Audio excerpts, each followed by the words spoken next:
What's going on, guys? I'm MrGoldenGamer, and I make gaming videos that nobody watches. October has been a pretty crazy month. At the beginning of the month, I got married, then I went on my honeymoon right as Battlefield 6 was launching, and now I'm finally back, but I haven't had the chance to make a video for Battlefield 6 since the game came out, and we're already almost to Season 1. So in this video, I'm going to go over all of the content we can expect to see here in Season 1 in Battlefield 6, but before I get into that, be sure to subscribe to the channel if you haven't already. I'll be covering Battlefield 6 this year, as well as Call of Duty and really any other FPS game. I really want to branch out and cover more games this year, so if you're interested in that, be sure to subscribe. So Battlefield 6 Season 1 is coming out on October 28th, just a couple days from now, and it's going to bring with it new maps, modes, weapons, and more, and of course, free for everybody on all platforms. But they're actually doing things a little bit different. They are rolling things out in different phases. So there are going to be 3 different phases. There's Rogue Ops, California Resistance, and the Winter Offensive. So let's dive into what we're getting in each one of these phases. The first phase is called Rogue Ops, and that's where we start on October 28th. And this first phase features 3 new weapons, a new map, a vehicle, and a new mode. The map is called Blackwell Fields, and this map supports all combat sizes, plus land and air vehicles. Lore-wise, Pax Armada is attacking NATO targets at an American airbase in the California Badlands right after the single-player campaign fires start cooling down. This map looks like it is a big oil field, so I'm expecting this to be a much larger scale map for Conquest. You know, all the vehicles will be involved here, so I think a lot of people have been asking for this, these bigger maps, the classic Battlefield experiences, so we'll have another one of those here with Blackwell Fields. The mode that's coming is called Strike Point, and this sounds really familiar if you know Search and Destroy from Call of Duty. This is designed specifically for 4v4 combat though. It's a small tactical mode where squads fight across multiple rounds to grab a key objective, and of course the twist is you only get 1 life each round, so no respawns.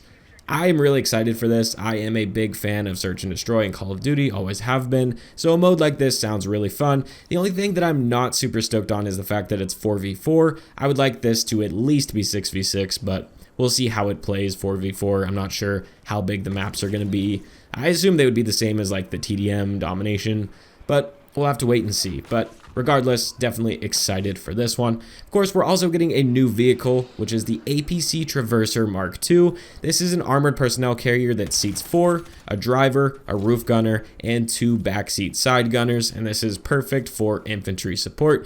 For the weapons, we are getting 3 right away. The first is the SOR 300C Carbine rifle. It's a subcompact carbine with a low rate of fire, but it uses the higher damage 300 blackout ammunition. Then we have the Minifix sniper rifle, and they say this one is a lightweight bolt action sniper rifle designed for the aggressive recon soldier. And lastly, we have the GGH-22 Sidearm. This pistol has high capacity and high rate of fire, but low damage, and this is meant to bail you out whenever your primary runs out of ammo, of course. So aside from weapons, we will get new attachments. We have the rail cover and the LPVO, which stands for low powered variable optic, and these are the first of several new attachments intended to make us rethink how we're spending our attachment points on rifles and LMGs in particular.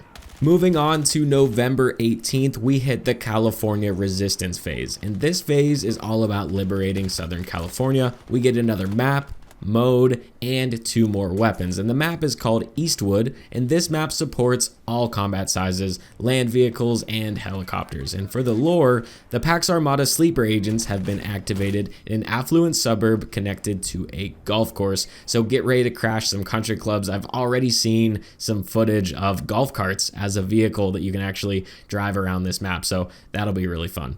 For the mode, there is a mode called Sabotage, and this one is designed for 8v8 this time, and the goal is to destroy as many sites as possible before the round time finishes. You get 1 round each to go on offense and defense, and the team that successfully detonates the most sites wins. This one sounds interesting. I don't think I can compare it to any existing game mode that I've played, but it sounds fun at the least.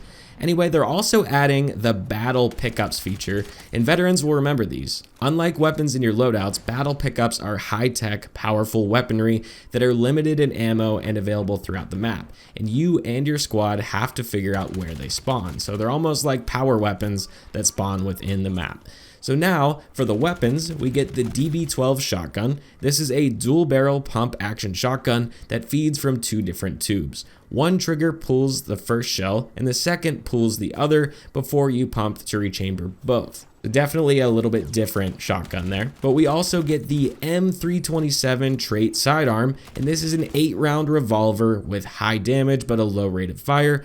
It hits hard up close but has a considerable damage drop off compared to the 44 Magnum. And the final attachment of the phase is the slim hand stop. This is an underbarrel grip that gives us an alternative choice for handling and ergonomics. Finally, we wrap up the content for Season 1 on December 9th with the Winter Offensive. This phase focuses on breaking through an icy stalemate in the Empire State. So instead of a brand new map, we get the Ice Lock Empire State. This is a limited time map update where basically it is a winter version of Empire State. So I think it looks pretty cool. But this cold snap is tied to the Ice Lock limited time event. This event is centered around a mechanic called Freeze, which is a gameplay modifier that is only active in specific experiences, and we need to see how that's going to affect gameplay. They kind of left this one open-ended. We don't know much about this. But anyway, to deal with the ice, we get a new melee weapon, the Ice Climbing Axe.